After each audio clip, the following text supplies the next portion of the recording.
Αγαπητοί μου πατέρες και αδελφοί, παιδιά μου εν Κυρίω αγαπημένα, η είσοδός μας στο νέο χρόνο αποτελεί για όλους μας ευκαιρία να ζήσουμε την προτροπή του Αποστόλου Παύλου. Βλέπετε ούν πως ακριβώς περιπατείτε. Μη ως άσοφοι, αλ ως σοφοί, εξαγοραζόμενοι των καιρών, ότι ημέρε πονηρέ εισί.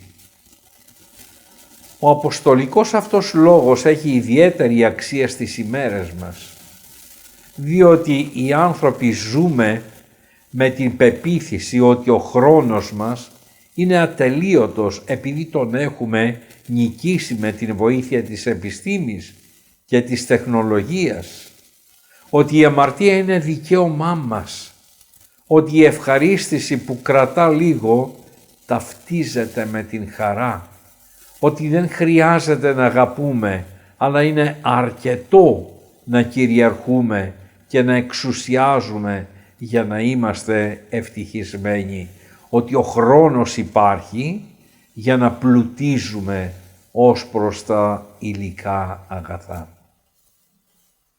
Αυτή όμως η νοοτροπία είναι αυταπάτη και δείχνει έλλειψη σοφίας, διότι και ο χρόνος της ζωής αυτής για τον κάθε άνθρωπο έχει τέλος και παντοδύναμη ούτε είμαστε ούτε και θα γίνουμε.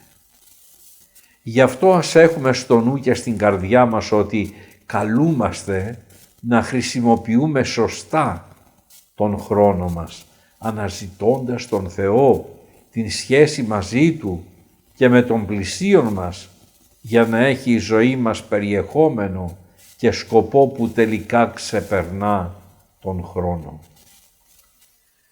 Κάθε αλλαγή του χρόνου συνδέεται στο εορτολόγιο της Εκκλησίας μας με την μνήμη του Αγίου Βασιλείου, Αρχιεπισκόπου Καισαρίας της Καπαδοκίας, ο οποίος μέσα στα πολλά έργα τα οποία μας άφησε ως πνευματική κληρονομιά μας υπενθυμίζει έναν ωραίο στόχο που μπορεί να αποτελέσει τρόπο για να χρησιμοποιήσουμε σωστά τον χρόνο που μας δίνεται.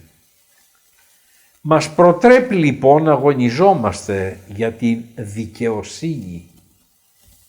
Αναφέρει χαρακτηριστικά. Υπάρχει δικαιοσύνη. Είναι η απονομή του ίσου, η άρνηση της αδικίας στη συμπεριφορά μας έναντι των άλλων. Και όταν ακόμη δεν το επιτυγχάνουμε αυτό με απόλυτη ακρίβεια, αλλά προσπαθούμε η κρίση μας να είναι δίκαιη έναντι των συνανθρώπων μας, τότε βρισκόμαστε στον σωστό δρόμο. Υπάρχει όμως και η δικαιοσύνη την οποία ζητεί ο Θεός. Αυτή είναι να ακολουθούμε τον νόμο Του στη ζωή μας. Κρίνεται η πλεονεξία και η ισονομία. Αποφάσισε εναντίον της επιθυμίας που αρπάζει τα ξένα αγαθά και δώσε την απόφασή σου υπέρ της αρετής. Είναι αντίδικη μεταξύ τους η αλαζονία και η μακροθυμία. Να προκρίνεις την μακροθυμία και την συγχωρητικότητα, είναι μπροστά σου η εχθρότητα και η αγάπη. Να εξορίσεις το μίσος και την έκθρα και να επενέσεις την αγάπη κάνοντας την δική σου επιλογή. Αρνήσου την υποκρισία και διάλεξε την απλότητα. Να οδηγείς τη ζωή σου στο μέτρο και την εγκράτεια. Να νικάς τον λογισμό που σε οδηγεί στην κακία και να αφήνεις στη ζωή σου να επικρατεί το καλό. Αυτή είναι η ζωή της Εκκλησίας.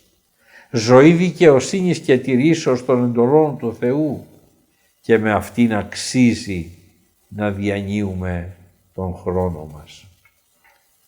Σας εύχομαι λοιπόν, αγαπητά μου παιδιά και αδελφοί μου, πατρικά και ολοκάρδια, ο δοτήρ του χρόνου και της ζωής μας, ο Κύριος μας και Θεός, δια των πρεσβειών του Αγίου Βασιλείου και του προστάτου του τόπου μας, του Αγίου και Θαυματουργού Σπυρίδωνος, να δίδει υγεία και πνευματική καρποφορία στη ζωή τη δική σας και των οικείων σας, και η δικαιοσύνη Του να επικρατεί χάρις και στην προσπάθεια του καθενός μας. Καλή και ευλογημένη χρονιά. Σας ασπάζομαι όλους πατρικά.